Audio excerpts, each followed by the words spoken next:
ready? You ready? Okay? All right. Okay. Hello, everybody. Hi.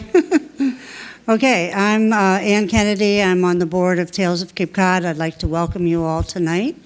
Thanks for coming. I know it was a challenge with the parking being the way it is, but I really appreciate you making the effort.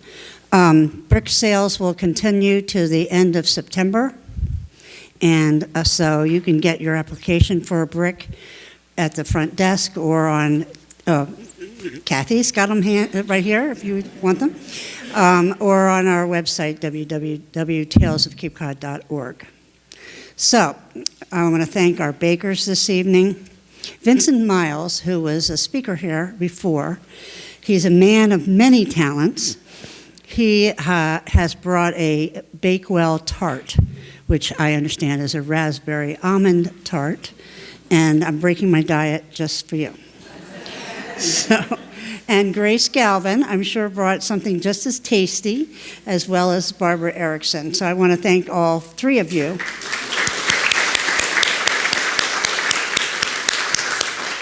And I want to thank our sponsors for this evening's program, Joe and Nancy Gill, if they're here. So one last thing before we get to business. Next week we have a very special program. Every year, Tales of Cape Cod members reenact for elementary school students the day that Cape Codders rebelled against the British Crown. That day occurred 250 years ago and is now considered Cape Cod Independence Day. We are bringing that reenactment back to the courthouse, so I hope you'll all attend. It'll be very exciting. So I have known our guest speaker for eons.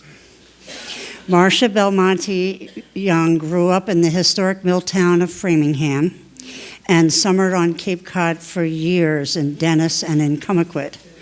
She is a graduate of Georgetown University, where she studied early American history. She earned a law degree from Boston College Law School and practiced for many years in Boston. She met Jack, married Jack, and now lives in Lancaster, Pennsylvania. So Marcia's love of history is manifested by her interest in house museums, which she has translated into a book that I'm sure she'll mention. The landscape of Cape and Islands is dotted with these homes. From the modest dwellings of the early 1600s, sea captains' homes from the 1800s, and the more majestic homes from the late 1800s. Each house has a story, and Marcia is here to tell them.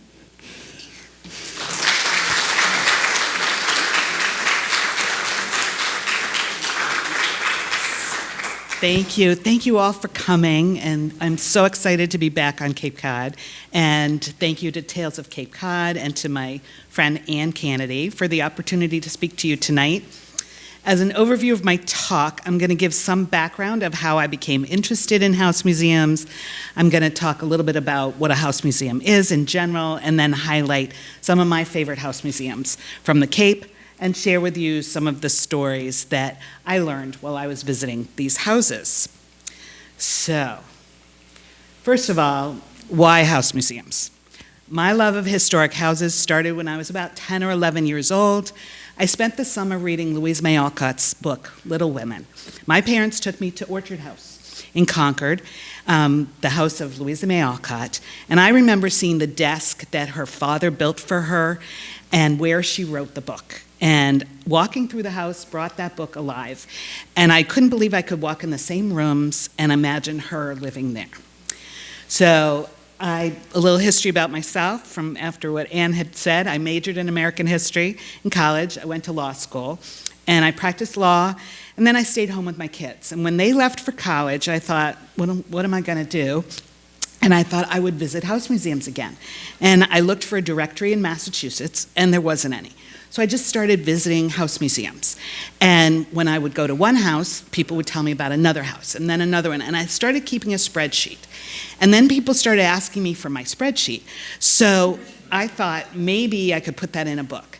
But my spreadsheet now has over 200 house museums in Massachusetts. Am I not talking loud enough? Is that better? It has over 200 house museums in Massachusetts. So I knew I couldn't write about all of them, so I thought I would concentrate on one geographic area. So I decided to concentrate on Cape Cod, Martha's Vineyard, and Nantucket.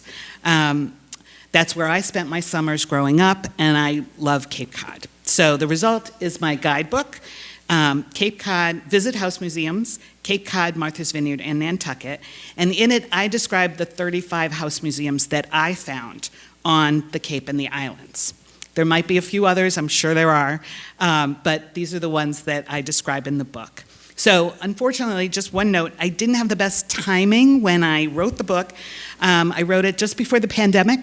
Most museums closed for quite a while after that, so the admissions information in the book is always subject to change. Be sure to always check the websites before you go or call. I give you all kinds of contact information to plan a visit. I hope you do for either this fall or next year. And a historic property is very expensive to maintain, so I always encourage their support. Now, what do house museums tell us? House museums are a living history. Just as when I visited Orchard House in Concord, I learned about Louisa May Alcott. But I also learned about her father, her mother, her sisters. And when you walk into a house museum, you begin to imagine the life of those who lived there. You learn about the people who are not necessarily in the history books. You learn about women, children, servants, Native Americans. I like to say that the portraits on the walls are really the Facebook of the past. So we learn about what life was like from everyday items on display. For example, I visited the Vincent House Museum in Martha's Vineyard, and it was built in the late 1600s, and it's believed to be the oldest existing residence on the vineyard. Now, when you see the hearth in the Vincent House, it's really, you can appreciate the effort that it took to cook a meal and to use the heavy pots and the cooking utensils. You can imagine how difficult it must have been to keep the fire burning and keep your family warm and safe during the cold winter months. Now, a little closer to here, I visited the Captain Bangs Hallett House in Yarmouthport. When you visit the Captain Bangs Hallett House, you learn not just about Captain Bangs Hallett and the many sea captains that lived in Yarmouth, but also about Anna Hallett, his wife. Anna's life could not have been an easy one with her husband sailing away on the China Seas. Anna and Bangs Hallett had 2 daughters who lived to adulthood, but sadly lost 6 children between the years of 1837 and 1852. The year 1846 was particularly difficult for them, losing an infant in April and their 3-year-old daughter, Mary Ann, in September. Anna took only one sea voyage with her husband in 1850, and the trunk she took with her is in the house. Also in the Captain Bangs Hallett House is a children's bedroom. The visitors see typical toys of the mid-1800s. Hanging over a child's bed is a portrait of Claudius the dog, who saved someone who fell overboard, as the legend goes. So the portrait is there to watch over the children as they sleep. So by visiting the house museums of the past, you can see what life was like for women and children. Now, also on display at the Captain Bangs Hallett House is the dress uniform of Brevet Major General Joseph E. Hamblin. He was born in Yarmouthport. He didn't live in the house, but his uniform was donated by his family to the Historical Society of Old Yarmouth. General Hamblin died 5 years after the Civil War, at the age of 42, due to the toll that his years of service in the Civil War in the Army took. He served from the beginning of the Civil War to the end, and his grave is in the Woodside Cemetery, less than half a mile away from the Captain Bangs Hallett House. Now, a memorial book was written by Deborah Hamlin, and I'm not sure what relation she was to the general, but it includes many of the general's letters. In one letter dated October 16, 1862, he mentions his homesickness for Cape Cod. After receiving a package from home, he writes, "Numberless officers in the Grand Army tender thanks for pleasant indulgences in cakes and jellies from Cape Cod. A meager relic of your bounty is now locked up in a chest, constructed for that purpose, now resting at the foot of my bed, where I stealthily and miser-like occasionally regale myself with substantial memories of home." So you never really know what you're going to see in these house museums. Now, also in Yarmouthport, I visited the Taylor Bray Farm. I was surprised to learn that Native Americans used that site seasonally around 3,600 years ago. Through extensive archaeological research at the site, some Native American artifacts have been found that date back 10,000 years. Research is ongoing, and you never know what you're going to learn about from house museums, as I said. Now, a lot of people ask me, well, what is a house museum? And I have my own definition. I define a house museum as a historic property where people stayed and their stories are told, and the property is open to the public at least a few times a year. That can include a house, a hotel, or even a tavern. Now, one type of house museum is furnished as if the people who lived there in a particular time period still live there. When you walk in, there are period pieces, furniture, personal items, maybe textiles, bedding, or clothes that really reflect what life was like for the people who lived there. A fun example of this is at the Atwood House and Museum in Chatham. Atwood House itself was built in the mid-1750s. You can tour that, as well as the many exhibits on the history of the Cape, Chatham, see the murals of the local artist Alice Stocknet White in the mural barn. Don't miss all of that, but also on the grounds is the Nickerson North Beach Camp. It's a small cottage built in the 1940s on the Barrier Beach in Chatham, a true slice of Cape Cod life. It was moved to the grounds of the museum to save it from erosion, and this camp was moved there as is, lock, stock, and barrel. It's as if the family had just left to go fishing. Everything is still intact, down to the liquor bottles over the icebox. Now, another type of house museum is a historic home that serves as the headquarters of a historical society. A good example of that is the Finney Jones House right here in Barnstable, which serves as the headquarters for the Barnstable Historical Society. There's a collection of porcelain china and sterling silver in one room, items from the clipper ship era, and artifacts from the China trade in another. Another one showcases children's toys and antique tools. At the Finney Jones House, there's even a butterfly collection. Now, the Cottage Museum in Oak Bluffs on Martha's Vineyard is operated by the Martha's Vineyard Camp Meeting Association.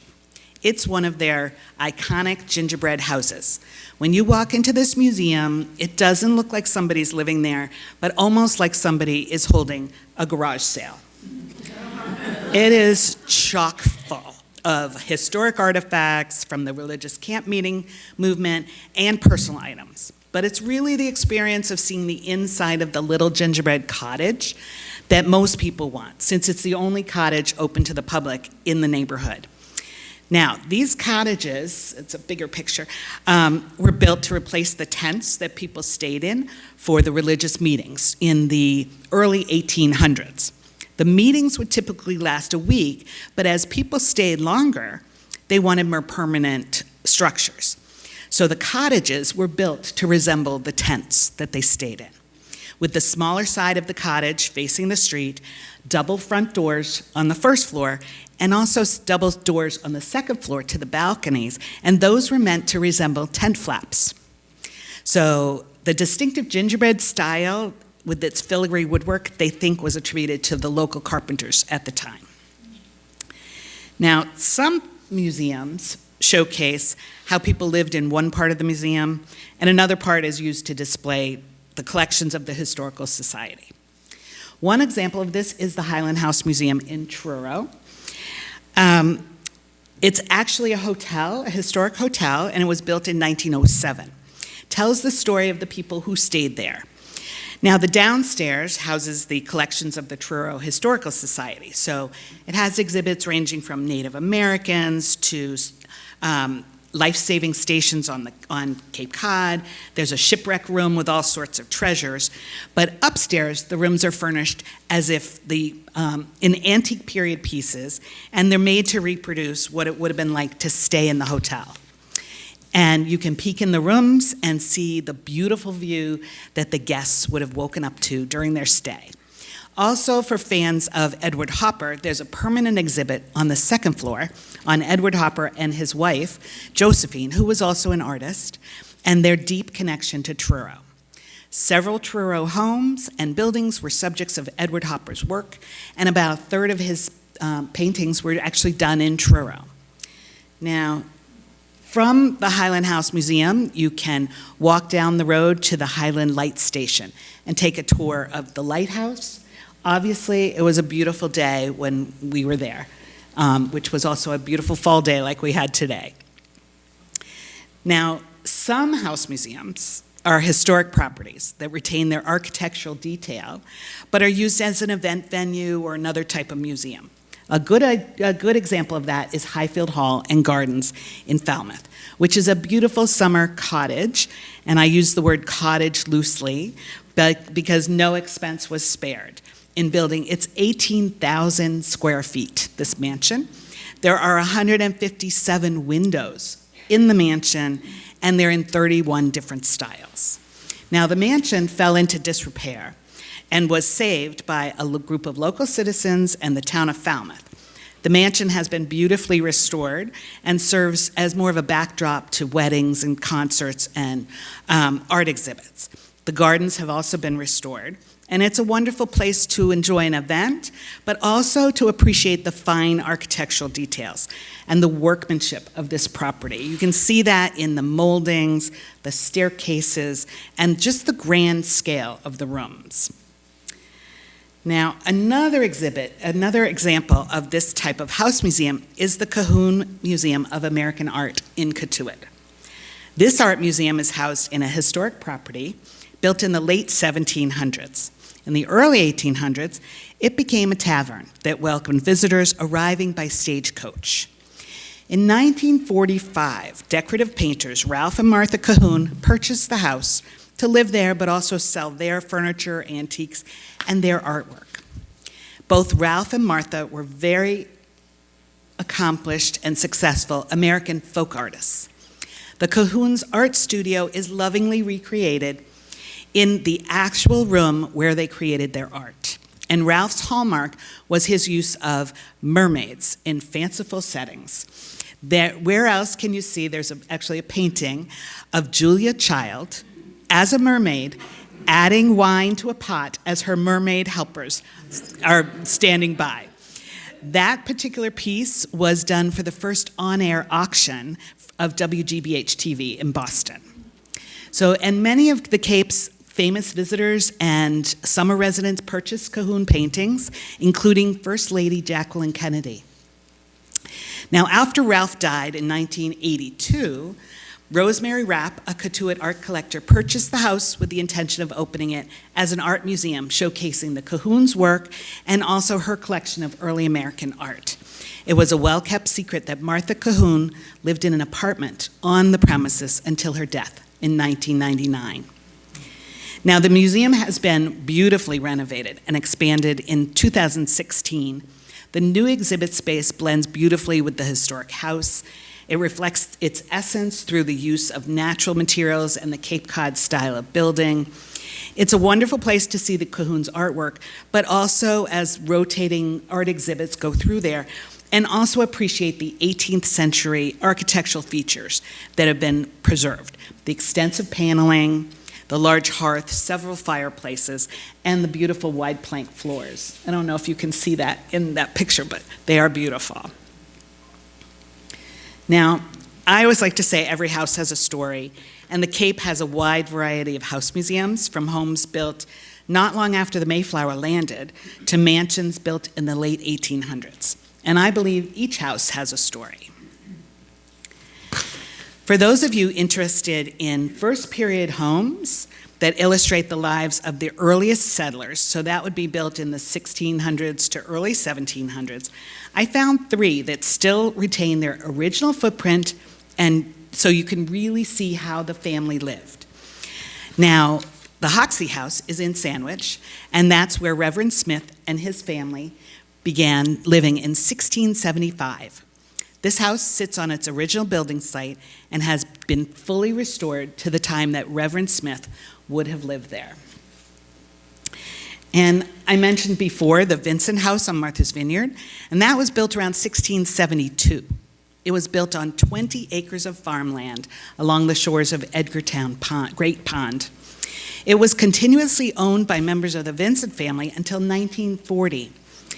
It's been moved to its current location, but it retains its original footprint and much of its original architectural features. Now, one of my favorite historic houses on Nantucket is the oldest house, and it was built around 1686. It's about a half-a-mile walk from the Whaling Museum to the house. And as you walk up the hill, it is remarkable to see this house rise up before you. It's in its original location with its original footprint. And a lot of historic homes have been moved or have been built up around, with other houses, or they've been added onto. But with the oldest house, you really can picture what it might have been like in 1686. Now, for this house, family lore says that the house was built as a wedding present for 16-year-old Mary Gardner and 23-year-old Jethro Coffin. The Gardner and Coffin families were 2 of the most wealthy and prominent families on Nantucket at the time, but they didn't get along. So the gift of this house, which was built on Gardner land and with Coffin lumber, was seen as bringing the 2 families together. And it is a beautiful house. Now, the Crosby Mansion in Brewster holds some pretty juicy stories. I don't know if any of you have been to the Crosby Museum. Albert Crosby led a very colorful life. He was born and raised in Brewster. He settled in Chicago, where he made and lost and then made again a lot of money. His first wife, Margaret, left him and returned to Massachusetts with their 4 children. Albert then married Matilda, a burlesque singer 20 years his junior. And then after Albert's parents died, he returned to Brewster and built this lavish 35-room mansion for his young wife, who was used to the excitement and bright lights of show business. Matilda and Albert entertained the luminaries of the late 1800s and early 1900s, Samuel Clemens, aka Mark Twain, John Barrymore, the Duke of Wales, and Helen Keller, to name a few. The mansion was actually built literally around Albert's childhood home. It's still inside that mansion. It's said that Albert would retreat to his old familiar rooms when he grew tired of Matilda's parties.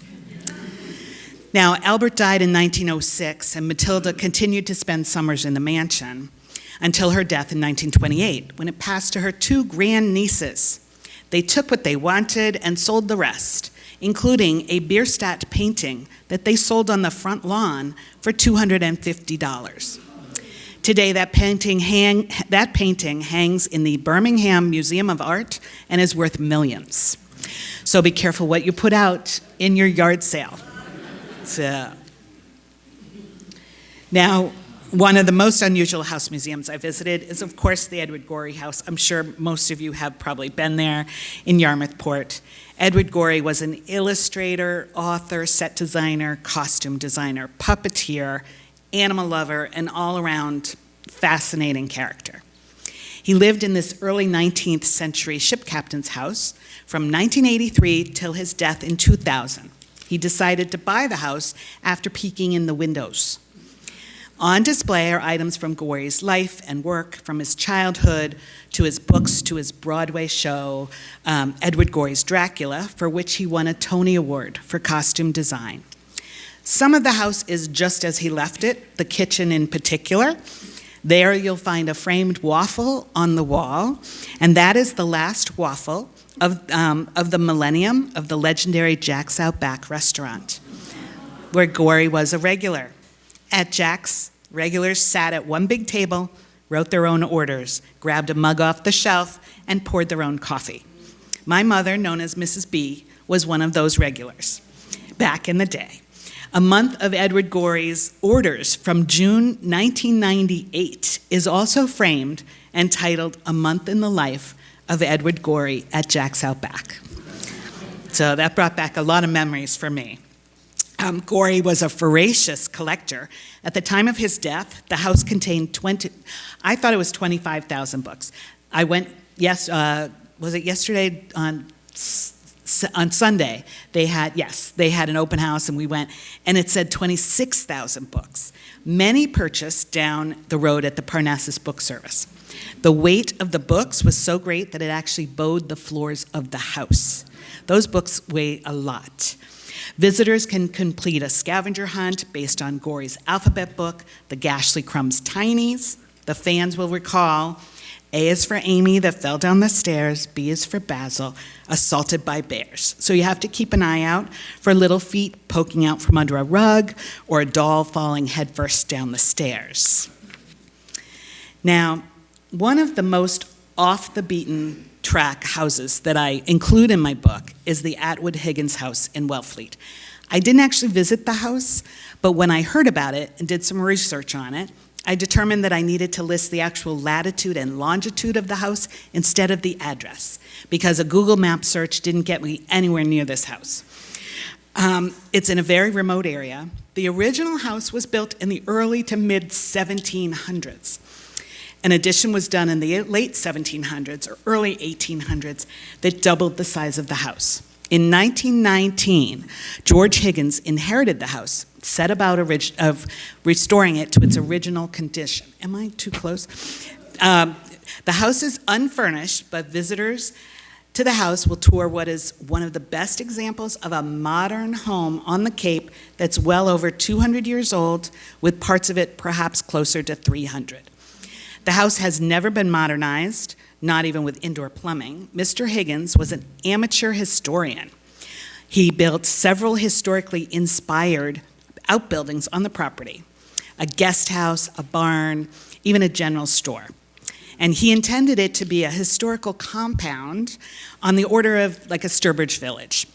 That didn't come to pass. The house is now owned by the National Park Service, open seasonally for tours, and the Park Service gives these tours of the house, but not the outbuildings. And you can call the Salt Pond Visitor Center in Eastham to find out about those tours.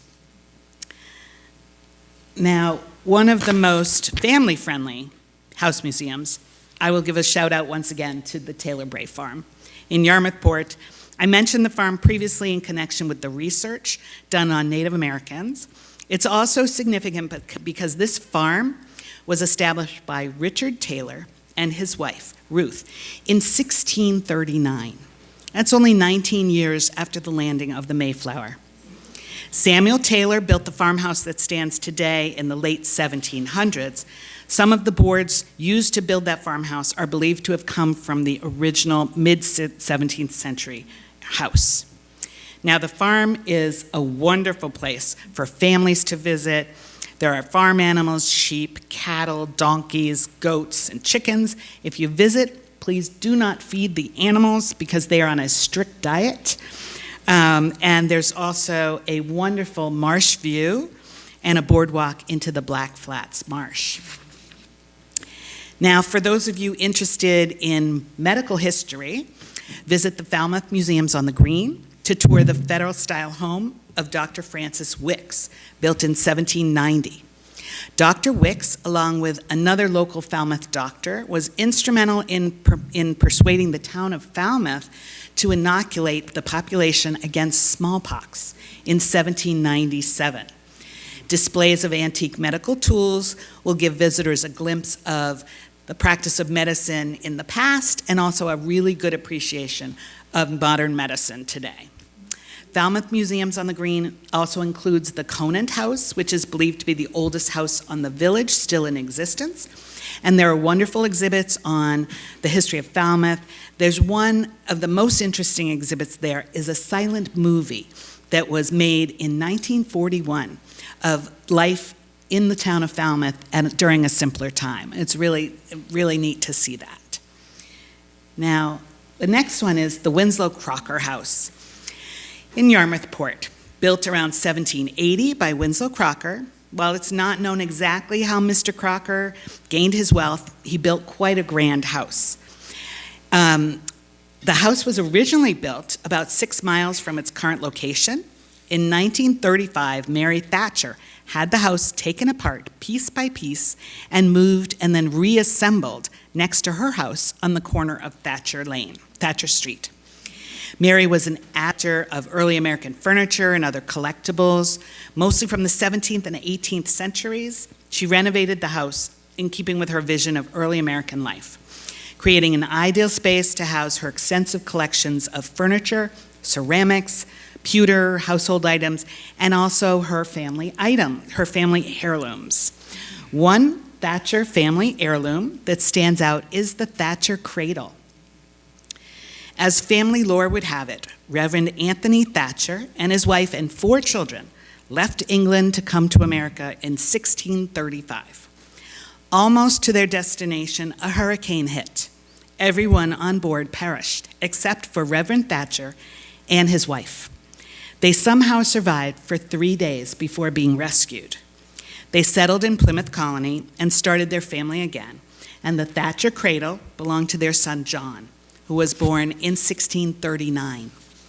Legend had it that the cradle also survived the hurricane and washed up on shore, but it has been tested, and while it dates back to the early 17th century, it's made of American red oak. So it's an exquisite piece of American workmanship, but it's highly unlikely that it was brought from England, as was previously believed. Now,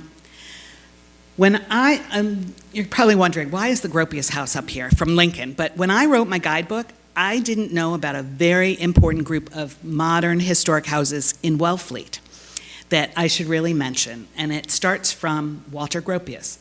Wellfleet has a rich history in modern architecture, stemming from the summer vacations on Cape Cod in the mid-1930s of Walter Gropius, one of the pioneers of modern design and architecture, and his followers and fellow architects, including Marcel Breuer. Now, stepping back a bit, this is the Gropius House in Lincoln. In 1919, Walter Gropius founded the Baja, a German school of design, which combines arts and crafts and industrial technology. The Nazis did not like this minimalist design, and they closed the school in 1933. When Mr. Gropius was offered a teaching position at Harvard, he and his wife, Isa, came to the United States. They were allowed to take their furniture, books, and papers, but they had very little money. Philanthropist Helen Storrow was approached about the newly arrived architect. She offered him a building site on her land in Lincoln and agreed to finance the building of the house. She then rented it back to him. After Mrs. Storrow's death, Mr. Gropius purchased the home from her son. Walter Gropius lived in this house until his death in 1969. His wife donated the house to Historic New England and continued to live in the house till her death in 1983. The wonderful thing about this particular museum is that their personal effects are still in the house. Their daughter, Ati, who also lived in Wellfleet, was a close advisor to the museum and truly reflects how it was when they lived there.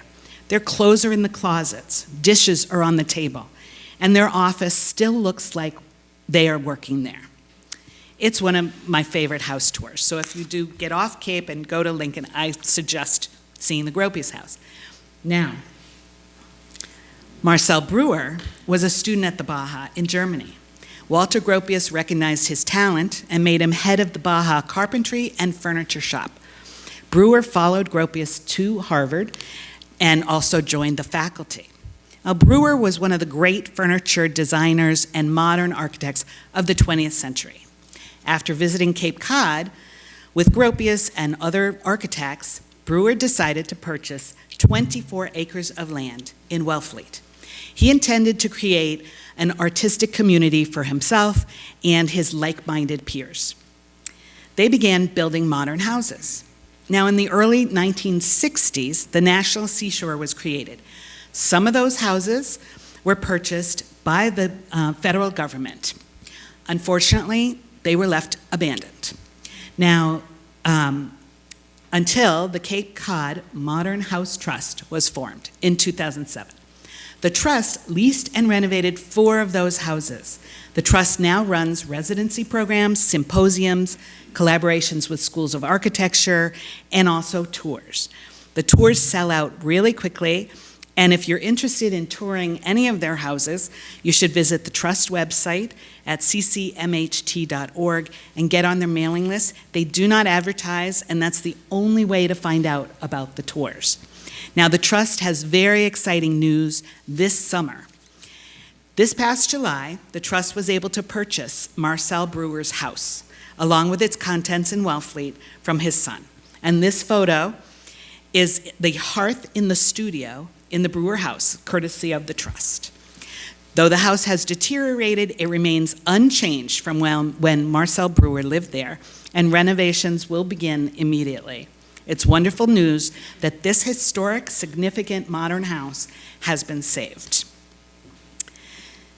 Now, there are a lot of special events that many house museums hold, and keep an eye out for these in the local papers, tourist guides, websites.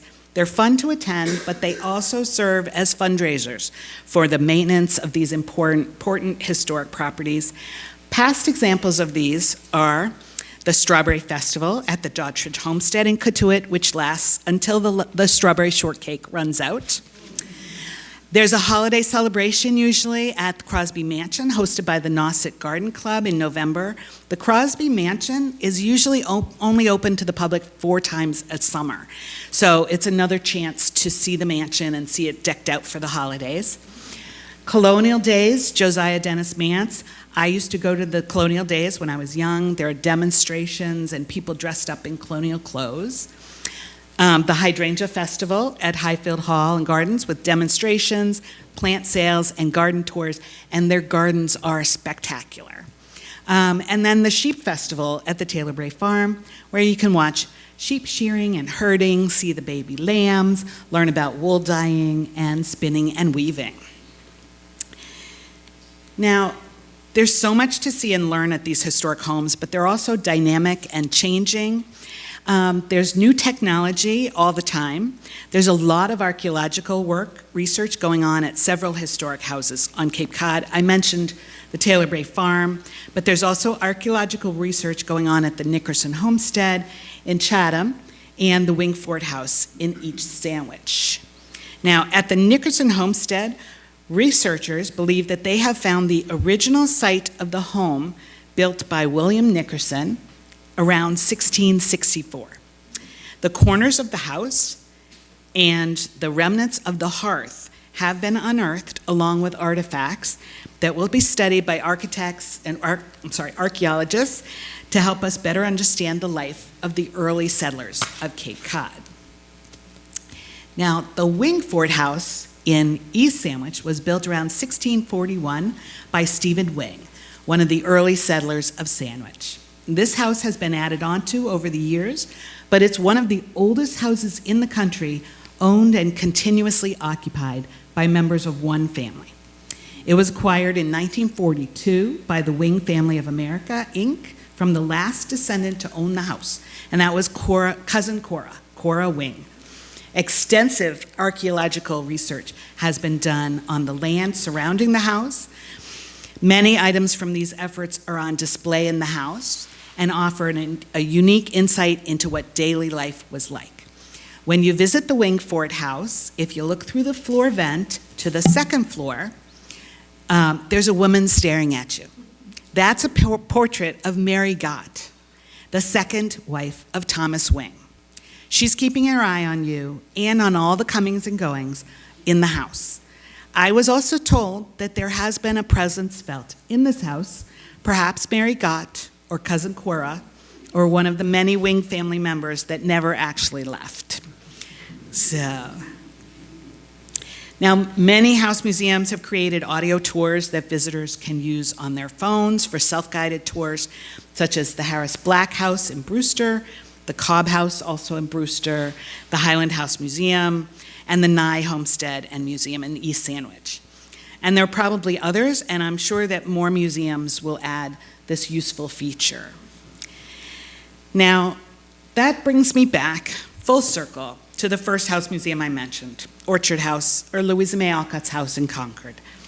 Even at Orchard House, every time you go, there are new discoveries. Some time ago, somebody noticed a reference in a letter to sketches drawn on the walls by Louisa's very talented sister, May.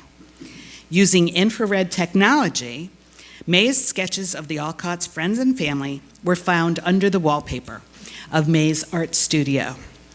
They have been uncovered and preserved under plexiglass. So truly, as I said before, it's the Facebook of the past. And was May Alcott the first to post pictures literally on her wall? So, now, I've talked about a lot of museums and houses, but I hope that I've introduced you to some historic properties that you might not have known about and you might want to now visit. As I said before, in my book, I described 35 house museums that I found on the Cape. It's available on Amazon in paperback and Kindle version, and I include websites and phone numbers, but as I said, admission information's always changing, so please call and check websites before you go. I encourage you to support your local house museums wherever you are. Most of them depend on a dedicated group of volunteers and donations from visitors. So if you see an open sign outside a historic house, please stop in. And I'll give a shout out by ending with the Benjamin Nye Homestead and Museum in East Sandwich, which is on the cover of the book. The Nye Homestead was built around 1678 by Benjamin Nye, one of the earliest settlers of Sandwich. He was a farmer, a builder, and a miller. He built the second grist mill in Sandwich, and the homestead was substantially renovated in the early 1800s, but it's a lovely house museum in a rural setting with a stream and views out to the marsh, and the Nye Mill Museum, which is a restored water mill building built in 1858, which sits on the site of Nye's 17th century grist mill.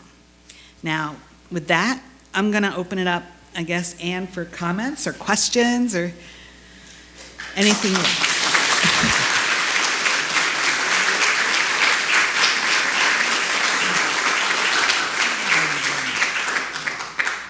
Yes. I think there's some people here that actually live in some historic homes, not museums necessarily, but Privately owned. maybe they'll speak up and tell you about it. That would be great. Yeah, we live in a house in Yarmouth. By the way, my wife is a guide at the And the Oh. owners in Boston, I work for historic community. Oh, okay. I hope I didn't say anything wrong. But Winslow Crocker, he made his money as a privateer, Oh, and okay. a land speculator and a rum runner. Oh, okay. Thank you for that. He was British, and then he shipped to Nova Scotia, and then he was exchanged for British soldiers. Oh, wow. I didn't get that on my tour. Thank you.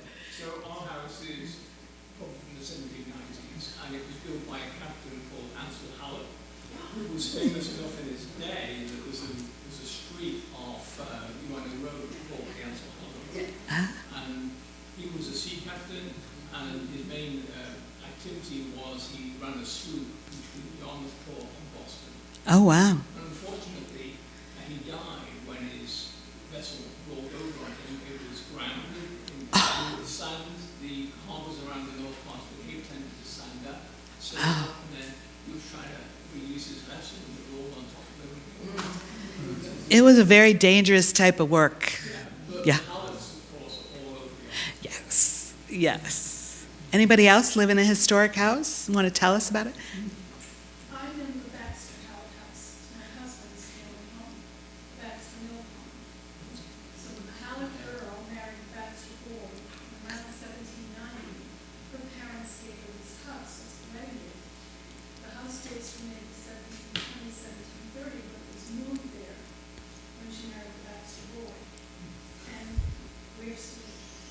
Wow. Yes. Yes. Huh? Yes. So the Historical Society of Yarmouth is actually organising a house tour in 2 weeks' time of old houses in Yarmouth. So if people Oh. they should check out the Did everybody hear that? The Historic Society of Old Yarmouth is organizing house tours, and these are privately owned houses, correct? Of some of the ship captains' houses. Like, how many houses do you think they'll? 6 houses. I wish I was going to be here for that. That's in 2 weeks? 2 weeks. Okay. Thank you. Oh, thank you, Anne. I know. Anybody else have any historic homes? I don't have an historic home, I just want to make a comment. The Captain Bags Pallet House, one of the best things about that property is the beautiful beech tree. Yes. Tremendous, that's the side of it in your picture. Then I take visitors there all the time, they just gasp, they can't believe Yes. they walk in there. The beech tree behind, yes. Oranges, and it's lasted all these years. It's over, what, 120 years old, the tree behind it. I have a picture of that in the book, too. It's beautiful. Anything else? Yes. My wife and I, we own a home in Sept, and it was owned by 3 generations. It was built in the late 1800s. They were cranberry colonies. So it's nestled with the horizon overlooking all the cranberry colonies. Oh, And nice. those three generations, it never changed hands until our opportunity came up. It was my wife's dream house, actually, when she was a child. But it's a Victorian-style farmhouse, and it's actually multiple homes that were put together on site. One of them happens to be Oh, wow. one of the original Carver post offices that's also on the site. And we tried to restore it, and we're trying to keep that, maintain that historical integrity to it. And the previous owner, who was the grandson, he's very proud that he sold it to someone that is carrying on the legacy. Oh, yeah, definitely. Yes, a lot of houses on the Cape were moved. My parents' house in Comaquid was actually moved, I believe, from Chatham. You can tell me better, Anne. And it was used as the laundry for the Cape Cod Village group of, it's now condos, but it was Cape Cod Village, and that's where we stayed when I was a little girl. So that's where I met Anne. So.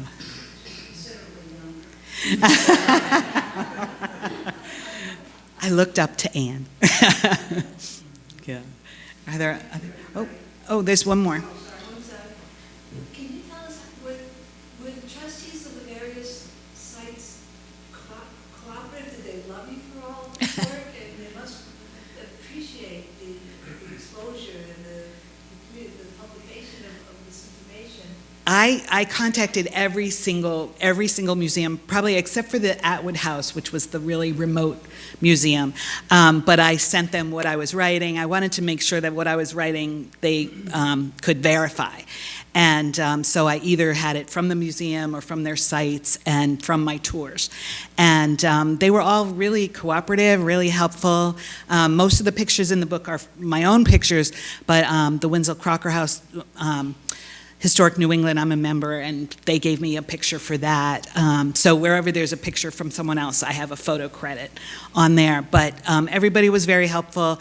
I mean, like I said, I think, I love to be able to present these houses and maybe encourage people to go, because this is how they can continue. And I think it's really important that we keep them going, because this, like I said, it's how we find out how people lived, and it's not from the history books. You can actually see it and touch it. And, I find that really, I love going into house museums. So, yeah. Oh, we have one more. There we are. Oh, oh, thank you very much. I appreciate it. Thank you. Should I say about the books? I have some books here if anybody wants them. Should I do that? I can sell my books. So, Oh, it's been known to happen. If anybody wants, I have a few books here, and I can sign them, and they're $20. I only do cash or Venmo, so sorry about that. I don't take credit cards. But in case anybody wants them, they're on Amazon anyway. So, all right. Thank you.